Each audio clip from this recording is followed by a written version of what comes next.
Hi, you're watching Monday Night Live. My name is Brendan Malone, and in this episode, I'm going to be speaking to Liz Gregory. Liz is the manager and the lead support worker at the Gloriavale Leavers Trust. She liaises with people who have left the Gloriavale Commune to ensure that they are getting the support they require to establish a new and normal life outside of Gloriavale. She also works hard to build effective and lasting friendship with those who have made that courageous decision to leave the commune. Liz worked for years as a school teacher and also has experience as a small business owner. Her Christian faith is the most important driver in her life and the reason why she cares so deeply about the plight of those who are still inside the Gloriavale commune, and also those who have made the courageous choice to leave with little more than the clothes on their back. Without any further ado, let's have this important conversation with Liz Gregory. Liz, thank you so much for being with us here to unpack and sort of give us, I think, some more important insights into Gloriavale and exactly what is going on inside there and I guess more importantly, what's happening now and in regards to helping people to get out of there or to start to formulate a new life for themselves outside of Gloriavale. Let's go back to the beginning though. Do you remember when you first heard about this place called Gloriavale? Where was it? What was it that piqued your interest initially? I was a young child and my father was a minister on the West Coast in Westport, and so he used to talk about, Gloriavale, or they were known as the Cooperites back then. So he had knowledge of them and that they'd moved into, or were planning on moving over into the West Coast region. So yeah, I knew about them prior even to that completion of the move. Yeah. What was it that sparked your interest though in thinking, I've got to get involved, I guess, in helping people out, I want to talk to you in just a moment about, you actually went and stayed there for a weekend. I want to talk about that in just a moment, but what was it that even got you to that point? I think I'd always had real interest in sort of cult groups. I'd had friends who were Jehovah's Witnesses when I was a child, and I actually taught some ex-Gloriavale children when I was a teacher at Middleton, although I didn't know a lot about it at the time. There was just always a general knowledge of it, but it was about 7 years ago when an ex-member came to our local region and came to our church. And so that was really the close connection at that point. Our church and some people in it really rallied around and helped the family, and then it just began escalating. They sort of heard the good solid gospel, realised things were quite wrong inside Gloriavale. They hadn't really been hearing the truth of the scriptures, and so they started rolling out with great regularity. It hasn't stopped. Tell me, you and your husband did something that I think is quite interesting and unique as far as I can tell. You actually went and spent a weekend at Gloriavale. Why did you do that? What was that experience like for you? It was just one of the most incredible weekends of our life. So every 2 years, Gloriavale runs a concert, and they open it up to the public. It's not just one concert. It runs across 6 weeks, and Wow. it's could be up to 6 concerts a week. Wow. And so we went and to one of those. We asked for an invitation. It got pulled a couple of times because they realised we were associated with the church that was helping some of their disfellowshipped members. But in the end, we were fortunate enough to go. Our minister went, another elder, and my husband, and us, and the wives, and a couple of their children. And so we were fortunate. We got to stay there for 2 nights, and we were shown around by Hopeful. We went to the concert. We got back tours of the areas, and it was nothing more than an incredible experience. We were treated incredibly well. We had groups of people looking after us as a hospitality team, but then we also had bodyguards. 3 of us ladies were not free to just wander around. Our husbands were in a meeting with the servants and the shepherds, having their own excitement in there, while us ladies wanted to go and look at places like the laundry and the kitchen. But we had literally a team of bodyguards who circled us, I think from memory, 5 or 6 fellows, and their job was to prevent us talking to other people. It was plain as day. We called them on it as well, but they claimed ignorance. They didn't know what we were talking about. So would you say then that you were under surveillance that whole time? Oh, that you were absolutely, there? And we knew that, and so, but they, for whatever reason, tried to make out that we just this was normal. Tell me, before I talk about interactions with people who are actually in Gloriavale while you were there, what's the actual property like? Like, can you give people a sense of, if you go to Gloriavale, what is it, a few houses? Is it acres and acres of property? Is it a farmland? Is it a compound? What exactly is it like when you're there? Great. So as you pull up into the area where Gloriavale is, it's 80 kilometres away from Greymouth. You come past Lake Holperi, beautiful area, and then as you pull into the boat ramp, you can see Gloriavale sitting on the other shore of the lake. So you head on down the road, and you get yourself to a dirt road or shingle road, and it's the driveway to Gloriavale. You drive up there, you can see big buildings in the distance, and it's farmland. That's where they have, been located. And as you pull up into the area, you're going to see some businesses, dairy farm, meal plant, a few other individual houses that get used for either holidays or when they put out community members. And then you come up and see these huge looming structures, four big hostel areas, 3 stories high. And these are the accommodation areas, a main circulating area in the middle of each floor, and off those are the bedrooms. And you've got a small area, 4 by 4 metres would be about what an average family gets, average being 6-7 children. Anytime that you start getting more than that, you might be fortunate enough to be upgraded to what they call a double room, which would be like an 8 by 4 metre room. Wow. And in there could be all your 10, 12, 13, 14 children plus mum and dad. I want to come back and talk about that in just a minute, that aspect of it. But how, as far as the size of the property, is it just off the road, or would it take you, a few minutes to get down the driveway? Is it? Yeah. It's quite expansive. A couple of minutes to get down the driveway. And it's not locked, although they put night watch on and at night, so that and they sit on the bridge, so if you wanted to cross, you would have to get past them on this public bridge. Interesting. And then they do lock the other gate. So there is an element of being locked in and locked out, but during the daytime they've got workers coming and going. They've got dairy farms just slightly off the property down the road. But you can bet your bottom dollar, everybody knows where everybody is at all times. What would with that in mind, how would you describe your interactions with the people at Gloriavale while you were there on that weekend? Oh, fantastic. We just had a wonderful time. We were given top class treatment. We got to sit down and have lunch with various leaders and talk to them and challenge them. I think the idea was to tie us up in meetings so that we weren't out and circulating with their people. We know people that were given money and told to disappear for the day, headed to town for a wonderful treat because we were on site. It was parents of people. So we weren't foolish. We knew that people were kept well away from us. But look, we got tours of areas and people were very happy. They get told that they have to put on a smile when visitors come. This is the life they live. And at the end of the day, you do what you're told. So they put on big smiles. And the most fun, I guess, was there were people there who wanted to see us. And we have the most crazy escapades of what some people got up to come and see us that weekend. Clandestine meetings. Wonderful. Tell me, are this weekend that you went on, you talk about the concert series that they would have, is this a recruitment tool of some kind for them? Do they open up for that reason? Oh, yeah, they would say it's their gospel outreach once a year, but the reality of it is it's actually, they consider it a condition of their charitable status. So they're a registered charity in New Zealand, and they're getting all the benefits of 33% back from their donations, except no one donates to them except their own members from incomes that get put in their bank account, but they don't realise they have bank accounts, and then it all gets kindly donated back to this charity. And so as part of their charitable trust deed, it says that they will, spread the word of their life at Gloriavale out to the community. And pretty much the way they do that is their concert. And to them, it's how they justify keeping their charitable status. And they spend $100,000 on this concert but neglect to let poor old mum of 14 go and have a chiropractic visit or go to the doctor Wow. for a checkup. It's pretty frustrating and disappointing. The amount of money they spend on costumes, it would absolutely floor you. We're talking tens and tens of thousands of dollars.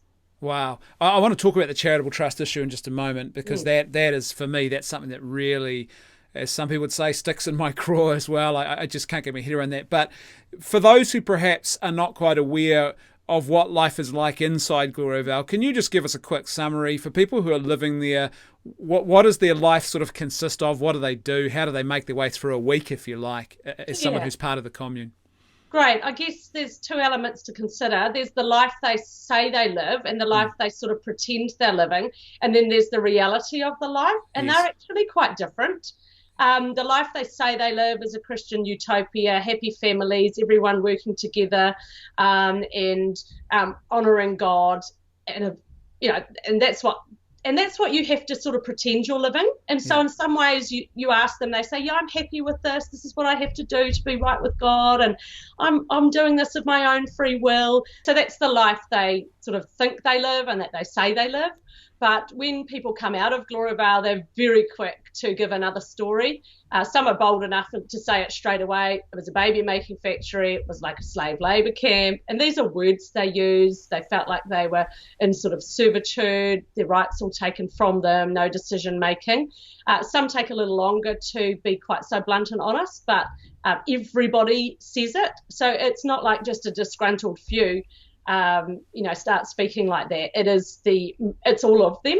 So that makes you realise there's something true to what they say, this disconnect between what Gloriavale advertises itself to be and what the reality of life is like in there. What about the history of Gloriavale? Do you know much about how it got started? Because I've had people tell me that initially they were living in separate houses, and then at some point they were all brought together in a compound type arrangement with shared accommodation. Someone else has also told me that there was actually a split very early on. Can you tell us a bit about the history of Gloriavale in that regard?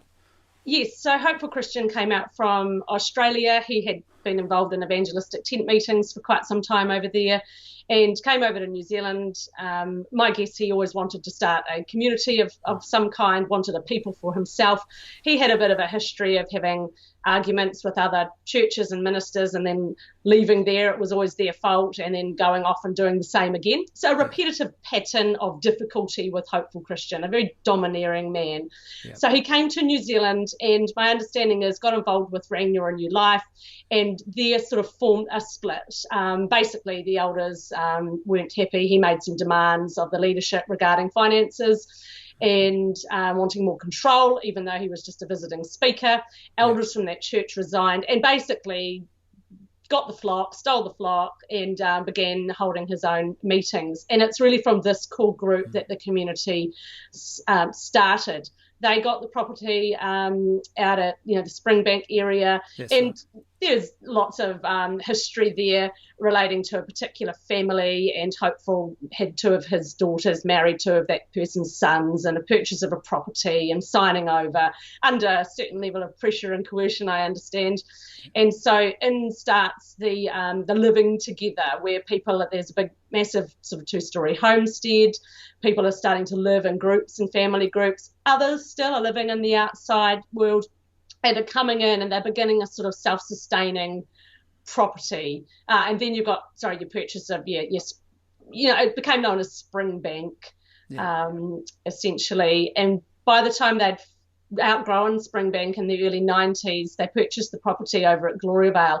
I suspect that it was too close to a city, too close to home, and Hopeful did what a lot of great cult leaders do. They know that the key to success is to isolate their members, move them off site, somewhere where communication's difficult, where you could cut your family ties, where there were opportunities for job and work and very little interaction with the outside world. So Hopeful's modus operandus was not uncommon or unusual at all. I'm sure he modelled himself off the great cult group leaders. It's interesting because I was talking to someone who has got out and who has had a lot of experience as someone who was inside, and what they told me, it seemed very clear. You could just see as an outsider, when he was talking about the history, there's a pattern that's building more and more towards control and manipulation, and these little things that probably seemed innocuous at the time, like let's all live in the same building together. Right. That's actually about control at that point. It is. And even worse than that, very early on, Hopeful was floating the idea with the members that boys and girls lived in their own dormitories away from parents. Yeah. Now, that's a big alarm bell. Now, at the time, that was pushed back on. And Hopeful was a very, very smart man. He was a key charmer and a manipulator, and he knew how to get his way.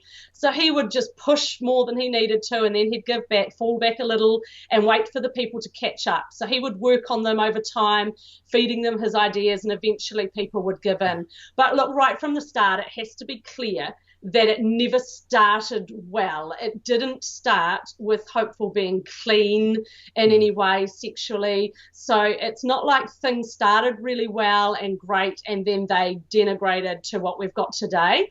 It actually never started well. Hopeful always had issues, and very early on the sexual issues were known about, were prevalent, and all that's happened is we've now down to 4 generations of it, people who've never lived on the outside, people who don't even know the stuff's wrong. And so it's a very, very sad thing, and I wish in my heart of hearts that a stop had been put to it much earlier. And I know that there were people who were fighting for that. I know that there were people who stood up and tried to get and got Hopeful put away. But you know what? Within 18 months or less than, he was out of prison, back on Gloriavale's property after horrendous charges had been laid against him, and he was guilty. Yeah. And here he was basically running the show again. And there's something tragic in that story. Tell me, I've heard some people suggest that Neville Cooper, or Hopeful Christian as he's known inside the Commune, had barely any, if any, theological training, Bible school, anything like that at all. He liked to tell everyone that he went to Bible college and that he knew everything, and that the people in there didn't know anything, so he left again.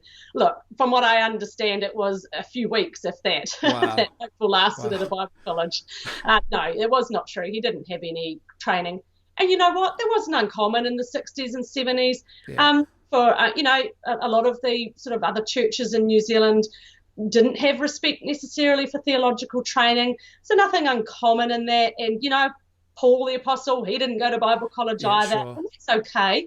But I think Hopeful had an arrogance about him that he actually knew it all. Yeah. And there wasn't anything to be learned from other people and the scripture. Hopeful just had his own reasons for wanting to hold his own doctrines. Yeah. And I am absolutely certain it was linked to his desire and wish to control.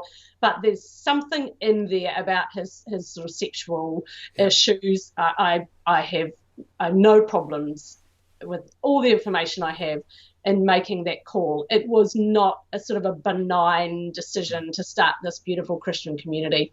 It was just insidious, unfortunately. Well, and it's the issue too is that he really sets himself up as a theological magisterium, an authority under which his rule is the rule of how things are to be interpreted, what is true and what is false, and which brings me to my next question. Really, people use the C word commune, they use the word community.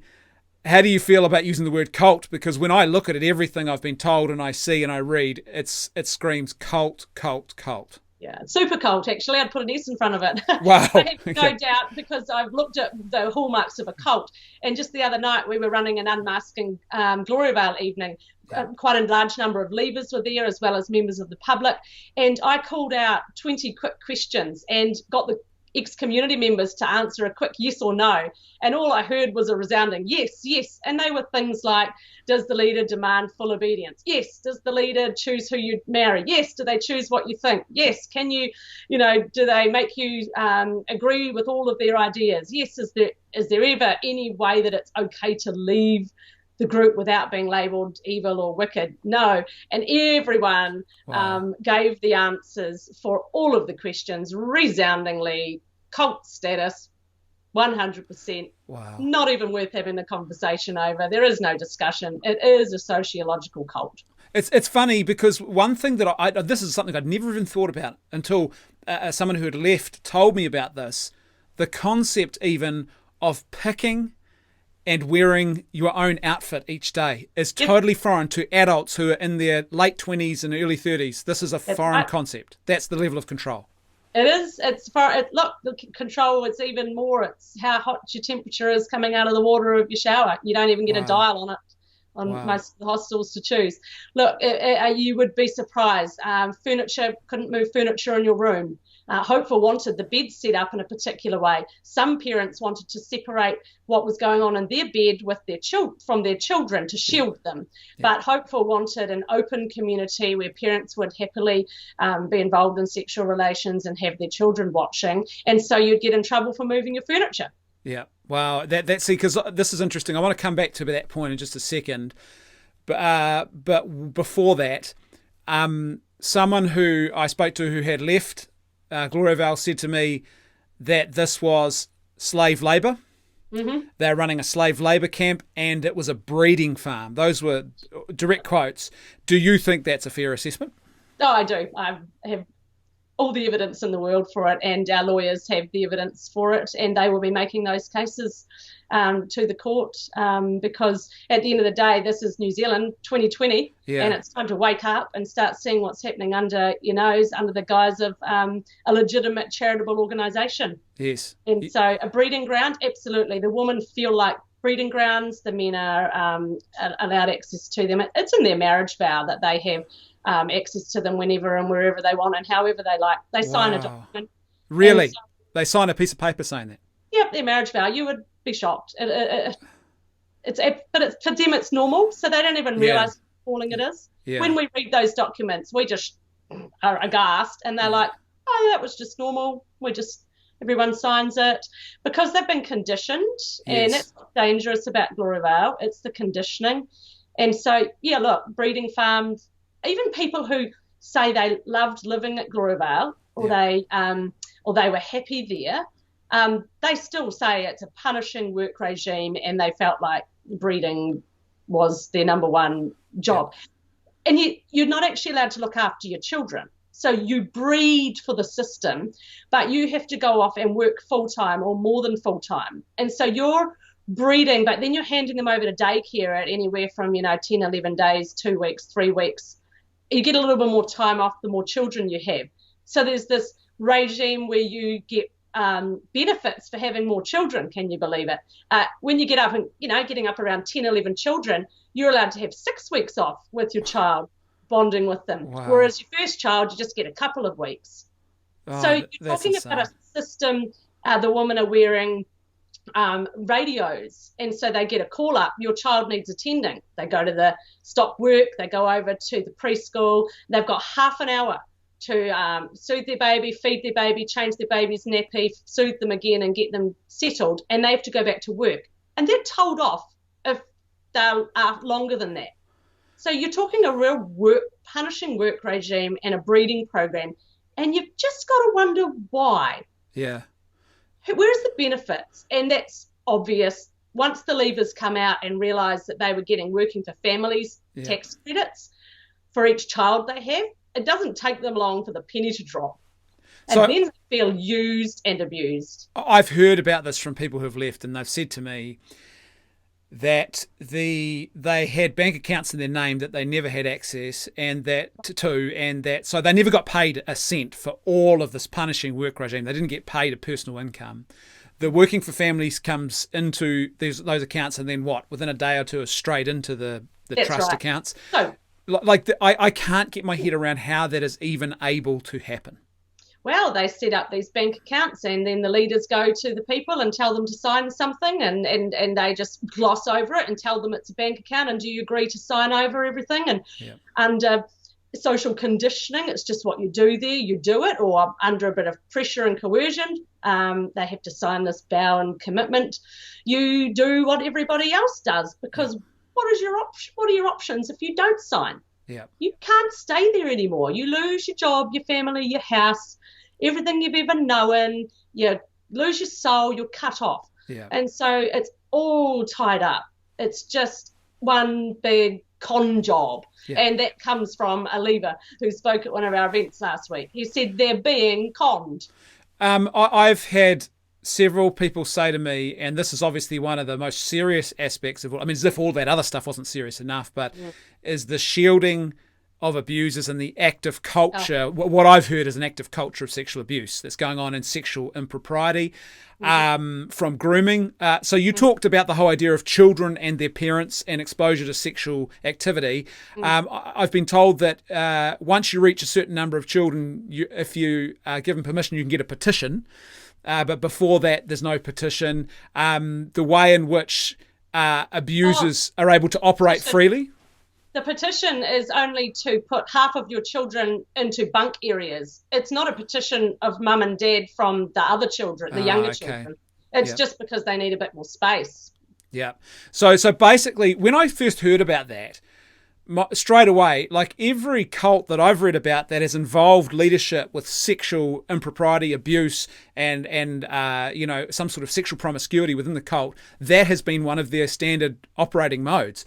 Is that you reduce the sort of appropriate modesty that should exist and chastity within the family life, and that opens up the doors to what comes next.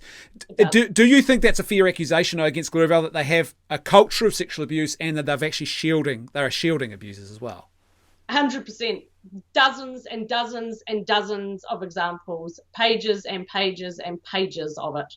It would create terrible, terrible bedtime reading. And when it got passed off to some of our lawyers, I can tell you there were tears. Yeah. It is appalling. It is an indictment on our nation, because I know that authorities know about a lot of that. Yeah. And I'm pretty angry about it. Yeah. We have known, and we have told them, and others have told them, and nothing has been done. Their hands are tied. There's not enough resources. Oh, that's too historical. Oh, the people inside don't want to lay charges, and we have to take the victims' feelings into account. Honestly, Gloriavale lied in their affidavits, and they're going to make you look like a liar, so we're not going to progress this through. Yeah. It has been extremely frustrating and very upsetting. I've also heard about someone had suggested to me that there had been even what you might call a malicious, and what was described to me I would describe as psychopathic behaviour from at least one of the leaders, and torturous punishments that are inflicted upon people, even violence and within families. Oh, absolutely. It all goes down. These are just typical cult mechanisms, and everyone in there knows it. Like, they know these things are happening. Yeah. They know when so-and-so's, been belting around who, what and how, and everyone knows it. You have to turn a blind eye. I remember one of the leaders saying to me, you don't look for bullying at Gloriavale. Yeah. You have to look the other way not to see it. Wow. But to survive there, you can't speak up. Yeah. I know people that were outside their rooms crying out for help for what was going on inside, and nobody paid any attention to them. Yeah. You just don't have an opportunity in there to speak up and stand up, or you're going to be the one on the block. And so effectively, they've created, as probably a lot of cults would do then, what you're telling me is they've created a very effective mechanism of control and manipulation where everyone is an island unto themselves of fear, basically. Yes, and you don't even dare tell your best friend. Yeah. Because one of the recent leaders was saying that everyone is an informer at Gloriavale. It is your duty to inform on someone else. Yeah. And so you don't speak against Gloriavale as a regime ever, because then you're in trouble. So the two fellas that came out of the bush last week and were all over the news having complaints about Gloriavale, well, they got it. Yeah. One hauled in front of a group of 70 men, until you just break and repent and recant. Yeah. So you don't dare speak against Gloriavale to the outside world or the media, but it's good for you to dob on people who are in there already. Yeah. And we know guys that got thrown out, and in order to get back in, they had to dob on someone else, and they threw those people out. So there's a real culture of informing. Now, can you think how destructive that is inside marriage relationships, where your wife is informing on her husband that he had some contraband or a phone? It is how you destroy marriages. Yeah. And Gloriavale likes to have weak relationships. So Gloriavale is not like church camp, where everybody gets to come together and you have a great dinner and you can sit where you like and you have conversations and you sit outside and get some sun and you laugh and play games. No. Every element of Gloriavale is controlled to a strict timetable and a regime.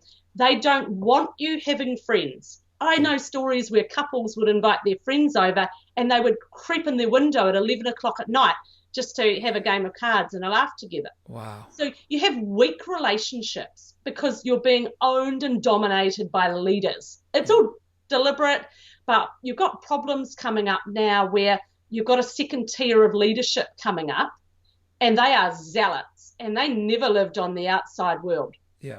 So your first people who joined, they lived on the outside world, and they Hopeful deliberately did this, and he used Fervent Steadfast as his little wolf to do his work. He put him on a leash, let him off sometimes to ravage a few people, and then put him back on his leash again. Yeah. And then, so you've got deliberate efforts to control people, and then you've got the next generation down who, for them, it was just normal, and they think that's okay and normal. Now, they're your zealots. Yeah. So it wouldn't matter if you got rid of your top 5 psychopathic leaders and removed them, because look out for the next lot coming up underneath them. Wow. I mean, that's just frightening, and that's a point I guess a lot of people wouldn't even consider, is what happens once you've been indoctrinated through a generation and then they take the reins. Yeah, and it's the indoctrination, and there's more to this. There's actually a physical effect on the brain. You talk about the empathy centre in the brain. Yeah. Some of these people have zero emotional intelligence. Yes. Zero. And you've got a few issues with family members bonding with their children. And so there's actually a lot of physical issues now that are just going to mean things get worse and worse. Yeah. And so, and you actually see evidence of it with animal cruelty. There's quite a few indicators of concern with sort of sociopaths.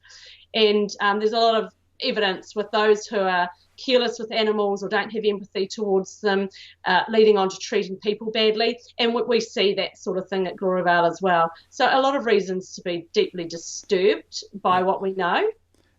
Here's something that someone raised with me, one of the leavers talked about, was that there's no childhood in Gloriavale, and it's not really something I'd ever really thought about. And to me, that's always the sign of a healthy community, is that there is that an authentic childhood is actually ring-fenced and protected. You don't make them adults too early. You actually protect them from sexualization, all those kinds of things. And what they're describing to me is just, for example, you have this constant work regime that even the children outside of schooling are caught up in. Mm-hmm. And then even through the holidays, that they're ripping gorse out, they're doing hard manual labor, and they get one trip, I think it is, this person said to me, or it used to be, per summer to the local school swimming pool, and that was the highlight, but there's no other childhood to speak of. That's right. So to be fair, things changed when they went over to Gloriavale and got harder and harder. So if you ask anyone in their 40s about their childhood at Gloriavale or at Springbank, they will tell you about Springbank, the farm, the fact they could go for a bike ride and do this and that, and they'll relay happy memories. Yeah. And then if you say to them, is that the same for your children? Yeah. Maybe their children are sort of 10 and under, and they'll say, no, it's not like that anymore. They've sold the horses. No one's allowed to go out unchaperoned. And, Dad's working so hard, he'll barely be at the dinner table 2 or 3 nights a week. There's barely any family time. And, they're working, punishing work time frames. So, the childhood concept is definitely, that's true. Things are pretty dark in there now for children. And yet many of them won't realise that until they're sort of 6 or 7. Yeah. Because for many of us, we don't have necessarily bad memories of our ages up to 6 and 7. But once they start getting to that age, that's the age they started realising there was just something not quite right. By the age of 10, you're well and truly stuck in the system, and you just learn you have to bow to it. And so you put a smile on, because it's not like you're not happy. It's all you've ever known. Yeah. But don't buck the system, because then comes the trouble. I mean, to me, that's just such a huge tragedy. I mean, I think of my own children, and some of the most beautiful moments I have as a father is just to sit and watch them being children in the most innocent and silly kinds of ways, and to have that actively taken from children, I think is talk about human development and stunting people's growth. It can't be good. No, it's not good. And people in Gloriavale are saying, things are changing. Howard's now letting us have some time with our children on Saturday afternoon. And one of the leavers said, well, that's ridiculous. I get time with my children every afternoon and every evening and every weekend. But over there, for them, being given a little more time is like the biggest change in the whole wide world. And we're just like, this is sad. This is sick and wrong. Tell me, another thing that was raised was the issue of voting in elections. We're in an election cycle at the moment in New Zealand, and from what I understand, effectively they are told in a very cunning kind of way, so they can't say we were forced, but effectively they are told this is who you'll vote for. Oh, it's not even cunning. Everybody knows it. You've got to vote for whoever Hopeful says. And some would say they'd be standing in the queue and they'd say, now, who's the person we're supposed to tick again? Wow. Even worse, there were times when Fervent Steadfast would pull out a whiteboard or have a screen up there, and he'd put this diagram together to show them what the voting paper would look like and where their ticks needed to go. And then Hopeful was so clever and cunning. I understand he used to tell one of the MPs that he voted for him. Yeah. But he told the rest of the community to vote for the other guy. And that way he could say when they rang on the phone, oh, our community voted for you. Or he could talk to the other guy, oh, I voted for you. Yeah, okay. Well, he was just a player, master manipulator. And I tell you what, so many people have been played by him. Yeah. They will look silly soon. I mean, honestly, people have been duped by Hopeful Christian.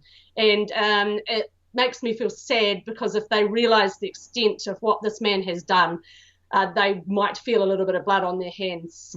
I guess no one wants to feel the guilt of that. Hopeful needs to wear it, but he's not here, and he set up a hierarchy and perpetuated a system, and others have not put a stop to it. And it's just time to. I was going to say it's and that leads me into what I want to talk about next, but really it seems that something like this cannot exist in the way that it does exist, and in this interaction with the state and with the bureaucratic mechanisms of governance and everything else, without people turning a blind eye in the system. Right. Which brings me to my question about the lawsuit. This has hit the news in the last week or two in New Zealand. There's now a lawsuit. Is this the first time there's been a lawsuit? It is. This is a civil lawsuit. Yep. The only other criminal lawsuits that have come against particular members in the community, relates to Hopeful Christians, sexual offending, another older person's sexual offending last year or the year before, another sexual offending case, and then just family court hearings, like custodial battles between people who have left and the children inside. So look, this is historic. This is a very, very unusual move, and it's very exciting. One of the leavers has stood up and said, I'm going to representatively do this for those still in Gloriavale and those who have left. He has a family and wife and children still inside. Wow. And so he is incredibly courageous. He has the opportunity to risk it all, but I guess in some ways he's already lost it all. Yeah. And so for him, he is a man of integrity and courage, and he is being well supported by a substantial number of leavers in following this particular course of action. And it is a litigation, and it's before the courts. Gloriavale haven't actually been served yet, although at the time of you putting the show out, that should have splashed across the news. Yeah. So as at the moment, they don't even know what the suit is saying. I expect that they think it's a bit of a joke, John Reddy's. But actually, when they read that, there's no joke involved in it. It's pretty serious, and he's asking for removal of the trustees, so that there can be some proper management put in place at Gloriavale. Can you tell me, what can you say publicly at this stage about, I guess, the central thrust of the lawsuit that's being taken and what he's asking for? Yeah, so all I'm able to say is he's asking for the removal of the trustees, and I guess those in positions of power who are operationally working at Gloriavale, and establishment of management. So that's as much as we're allowed to say at the moment. But you can read into all the news articles, and having spoken to leavers yourselves, all of those issues are likely to be all tied up in this legal suit. Tell me, have you been frustrated by the lack of, I guess, a government response to this? Because I'll give you an example. We've heard about this group, Family First New Zealand, and Greenpeace as well at one point, who were deregistered by the Charities Commission. They had to fight this court case. They won the court case a few weeks ago, and then just about 2 weeks after they won, the government announced they're actually going to appeal the court case. So they appeal the appeal, I think that's what they're up to try and get them deregistered again. Yes. But a group like Gloriavale and all of this long and very well documented history of serious issues and highly questionable behaviour, and it seems nothing happens. Oh, the irony's not lost on me. When I read that Family First, the charity services were appealing, I could have thrown something at the wall. Honestly, we've spent 2 years, and others have spent more than that, dealing with the charity services, feeding them information. We asked for a meeting in December. We took a signed letter from leavers. We gave information, we kept feeding information, and in August all we were asking for was an investigation to be opened. They did one in 2016, found cause for concern, put in a multi-agency government approach, which I've now realised is code for no one wants to take responsibility. And mind my sarcasm, but I'm absolutely done with it all, because these are people's lives and no one wants to take it on. It's not inside our mandate. And I said to Charity Services, well, it was inside your mandate when you originally opened the investigation in 2016. You found things that were wrong enough that you had to put 3 external trustees on their board, and you set up a governmental multi-agency approach. And now you're telling me, and in the letter it says, these behaviours of concern no longer occur in Gloriavale. And I just don't know what book they're reading. I'm not sure if they read the material properly or whether it didn't get translated. I cannot fathom it. It smells odd and suspicious and fishy to me. And no one wants... Here's what it was. A bunch of serious issues. And they said, well, this one's so serious, we've passed it to the police.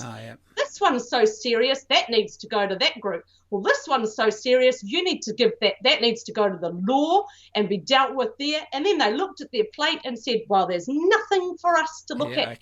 Charity services, not our problem. And I don't buy it. And I can hear the frustration and anger in your voice, and quite frankly, I don't blame you, because based on what you've just told me, I sort of get the sense that perhaps they've looked at it and they thought, this is just too big, too hard, too difficult. Let's pass it on and hope some other way of resolving the problem appears before us magically.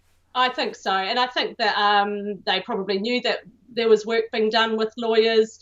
I think everybody would wish that someone else would do it, but I don't believe it's right to overlook it. It's like looking the other way. And I am frustrated and I'm angry because in that time I know dozens of people were sexually abused. I know people that had things happen to them.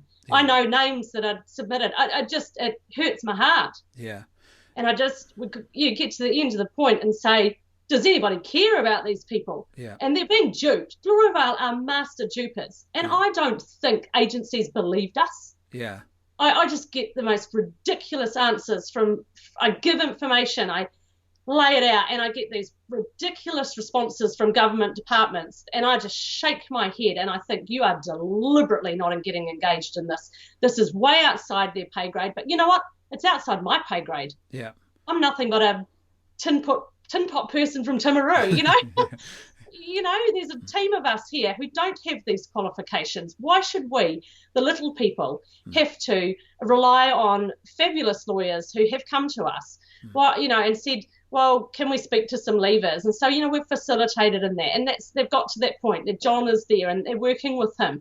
But why did it have to come down to John and his team raising money to go through civil courts? I'm pretty sure our government has some responsibilities here. But I've got to be careful. We're a registered charity ourselves. Gloriavale Leavers Support Trust. So here I am begging the charity services. Am I at risk of, incurring the wrath of someone? Well, it's a free country and I am entitled to be upset and angry over this, and I am. Yeah, and I think good on you too for I think, like you say, the little people. This is the way of history, though. I think that often it's the little people who just have to champion the cause of those who are vulnerable and who are being wounded. And often the system is just so bureaucratic and so anti-human in its complexity that it actually does require someone to become that kind of advocate. And it's, I said, it's not professionals who do the hard work. So good on you for taking that on. Which brings me. There's a team of us. Well, yeah, and I want to talk about this because this is my final couple of questions.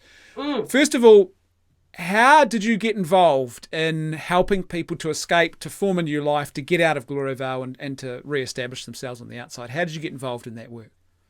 So that was, a young family came to our church 7 years ago, and different members in the church just noticed that they were in need of help, love and care. They'd only left 2 or 3 months earlier. And so it just started from there, hearing stories, their brothers and sisters and aunts and cousins leaving, and it escalated. They were encouraged to go in and spread the good news of the gospel that they then heard out here. They realised they'd been taught a false gospel, so they started making deliberate attempts. So this is really a story of Gloriavale leavers themselves being encouraged and others to head inside Gloriavale like underground mission work. Yep. And as people started rolling out of there, they would come to the region and help would be offered. And it was just very random, unstructured, voluntary people who felt from the heart. And then the charity, we started it a year ago.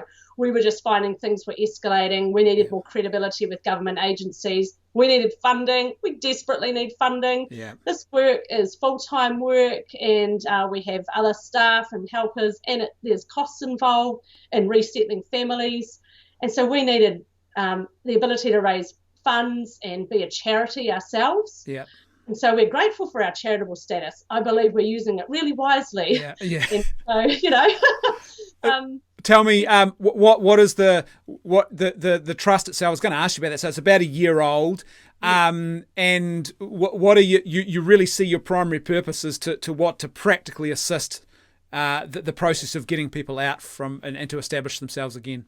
Yes, so it's working with people who have left Gloriavale and those really who want to leave, to give them confidence to come out here and be resettled. And it's just the most privileged position to be in, the best place in the world.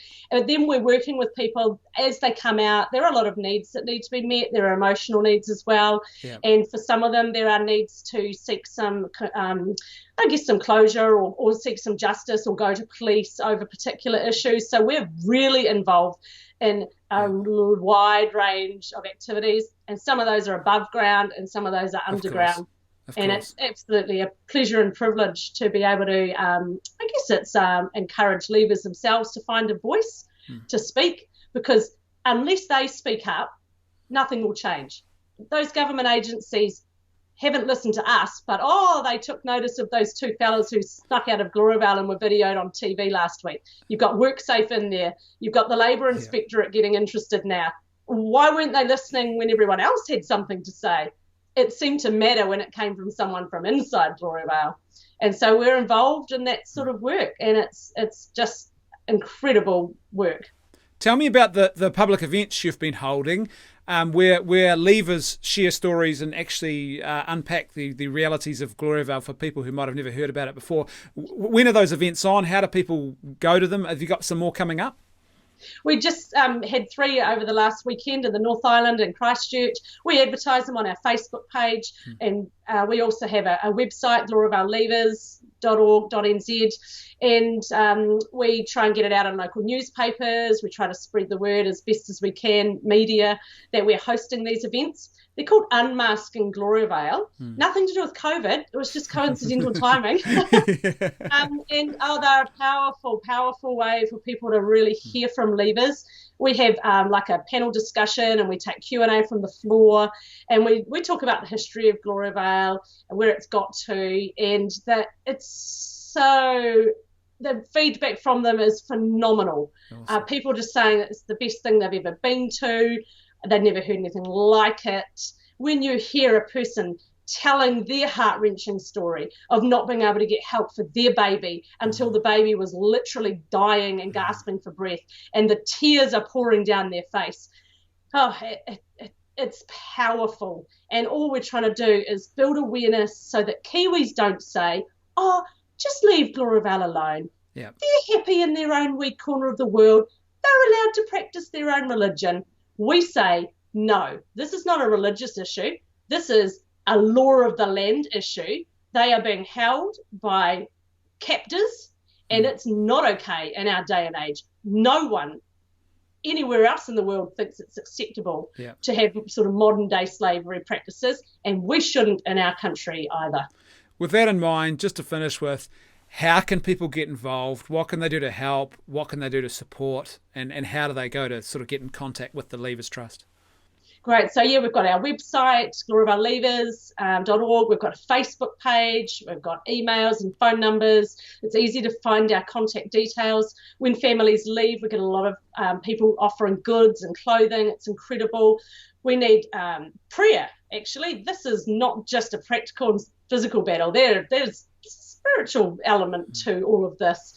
And we need financial resourcing. We just go from, month to month, and we're just reliant on mum and dad, Kiwis, and others who gift out of the goodness of their heart. $5 a week, $10 a week gives us security that the next family coming out, we can provide for their needs. Liz, thank you for being with us here to have this important conversation. And all I can say is, look, I'm just in awe. My wife and I, we are in awe of the work that you're doing, and also of the courage of those leavers who have come out and have taken the even more courageous step of being willing to publicly speak up and to really be a voice for those still inside. So thank you so much for what you're doing, and thank you for being here. You're welcome. And, the leavers who come out and speak, they're actually risking their relationships with their families still inside to do so. So it's ultra courageous. I forgot to say, we've also got a Give a Little page for John Reddy's litigation. We're helping raise funds for the costs associated with that. So we're grateful for any donations. Thank you, Liz. Thanks for being here. Thanks, Brendan. When we wake, hear the birds and see the sun. Side by side, our fears are done. All the good times just begun.